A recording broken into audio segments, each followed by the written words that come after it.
Very good morning to all of you. Myself, Manoj Kumar Sharma. You are most welcome in this online class of Plus One Accountancy. We are discussing bills of exchange.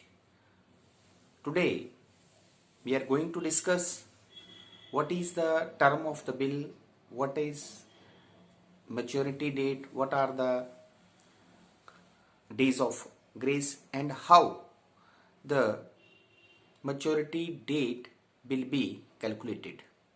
आज की इस video में हम discuss करेंगे कि bill की अवधि से क्या अभिप्राय है, डेज ऑफ ग्रेस अनुग्रह दिवस किसे कहते हैं और भुगतान की तिथि जो है वो किस तरह से कैलकुलेट की जाती है. So let me take the first concept. The first concept is the term of the bill. Term of the bill means period of the bill. It is that period for which the bill is written. ये bill की वह अवधि होती है जिसके लिए विनिमय पत्र लिखा जाता है या जिस अवधि के पश्चात जो बिल राशि का भुगतान किया जाता है.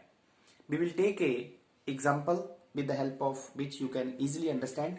We have example is A sold goods to B for rupees 5,000 on credit on 1st Jan 2021 for 3 months. A ने B को उधार माल 5,000 रुपए का बेचा 1 जनवरी 2021 को 3 मंथ्स के लिए. तो इस एग्जाम्पल में A sales the goods, it means he is drawer, वो लेखक होगा. B जो है एक्सेप्टर होगा. ठीक है. And we are discussing the term of the bill. Term of the bill is 3 months. Means कितनी अवधि के पश्चात जो है वो बिल की राशि का भुगतान होगा उसे हम टर्म ऑफ द बिल कहते हैं. ठीक है. पीरियड ऑफ द बिल या टर्म ऑफ द बिल कहते हैं. So the first we have discussed, it is the term of the bill. Term of the bill mean it is that period after which the amount of the bill becomes payable. ठीक है. जिस अवधि के पश्चात bill की राशि का भुगतान देना होता है उसे हम बिल की अवधि कहते हैं. सेकंड इज ग्रेस डेज, अनुग्रह दिवस. अनुग्रह दिवस का अर्थ है अतिरिक्त 3 दिन. जब हम बिल के भुगतान की तिथि को कैलकुलेट करते हैं उसमें 3 दिन जो है वो और एक्स्ट्रा दे दिए जाते हैं. अतिरिक्त 3 दिन और जमा कर दिए जाते हैं जिन्हें हम ग्रेस पीरियड कहते हैं, जिसे हम ग्रेस पीरियड कहते हैं. Then the third one is date of maturity. तो it is that date, particular date on which the payment of the bill becomes due. जिस तिथि पर बिल की राशि का भुगतान देय होता है उसे हम डेट ऑफ मैच्योरिटी कहते हैं. हम एक सिंपल सा एग्जांपल जो हमने अभी लिया कि A sold goods to be for rupees 5,000 on credit 1st Jan 2021 for 3 months.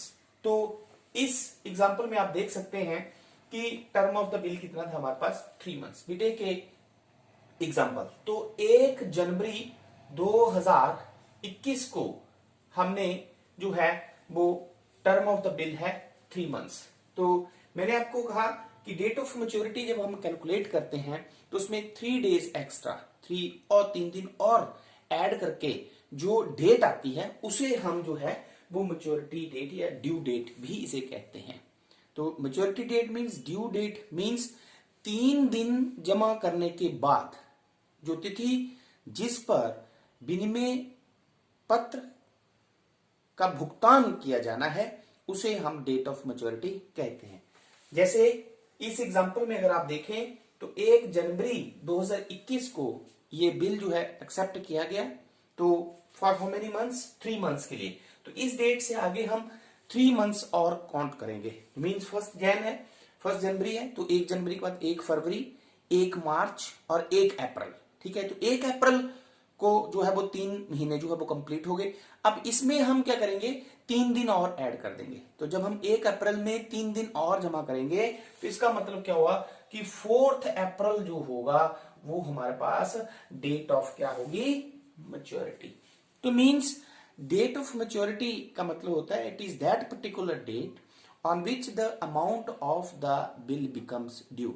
तो 3 days of grace, 3 अतिरिक्त दिवस जमा करने के बाद वह तिथि जिस पर विनिमय पत्र का भुगतान किया जाता है उसे हम जो है भुगतान की तिथि कहते हैं।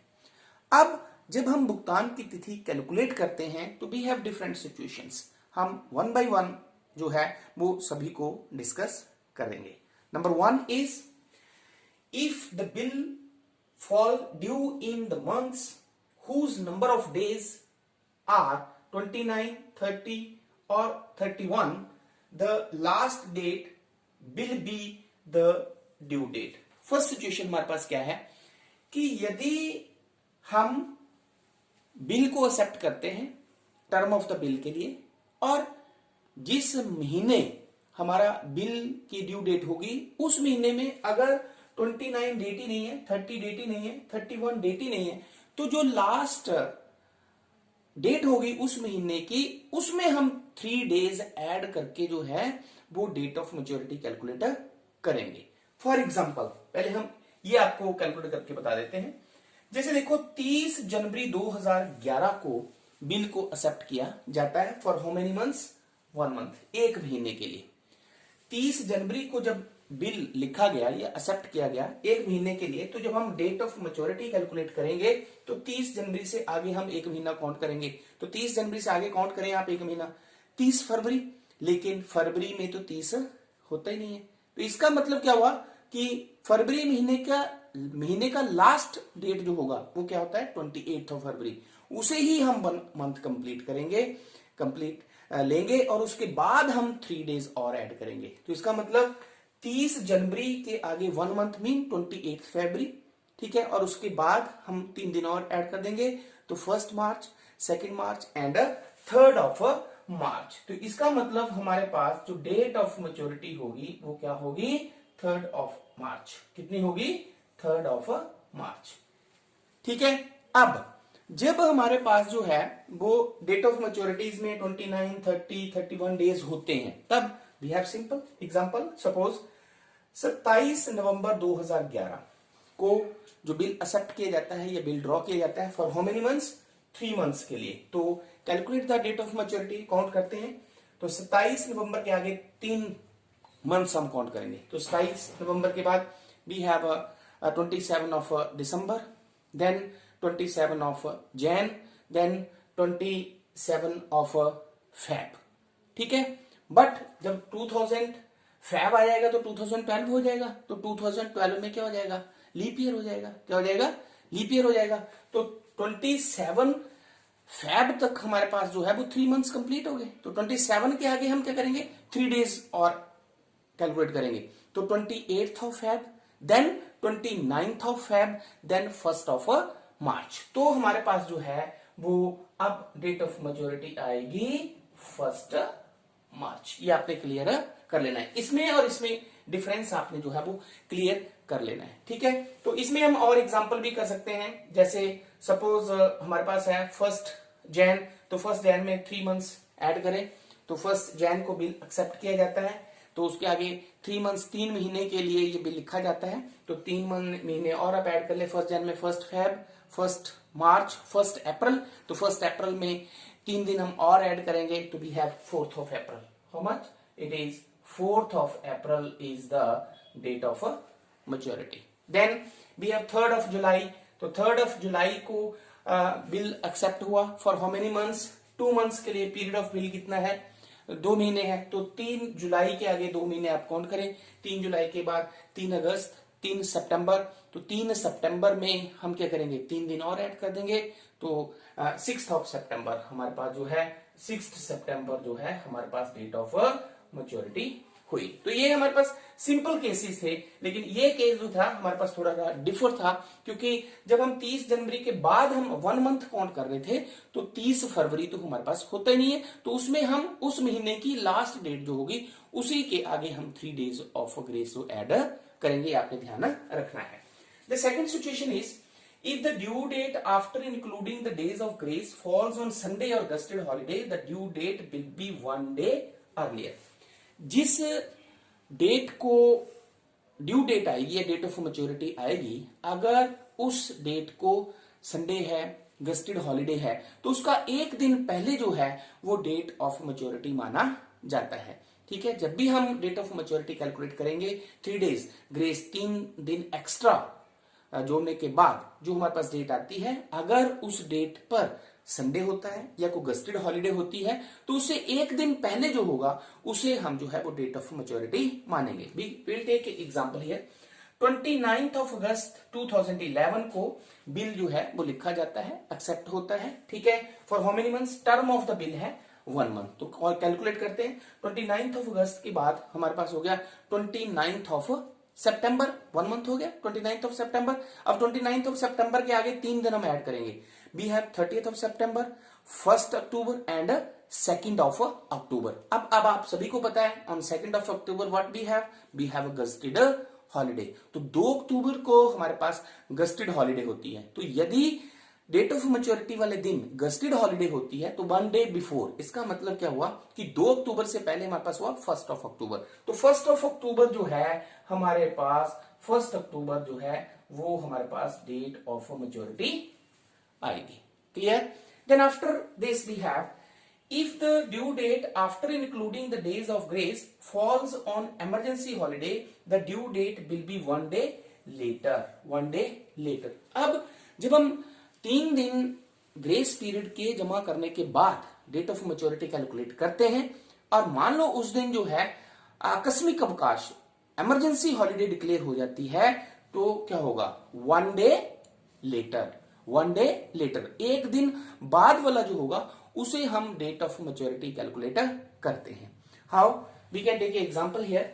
Suppose the bill is return on 10th of January 2011। ये बिल जो लिखा जाता है और एक्सेप्ट होता है 10 जनवरी को, for how many months? 3 months के लिए। ठीक है, तो काउंट करते हैं 10th ऑफ जनवरी के बाद 3 मंथ्स काउंट करें आप। 10 जनवरी के बाद 10 फरवरी, 10 मार्च, 10 अप्रैल।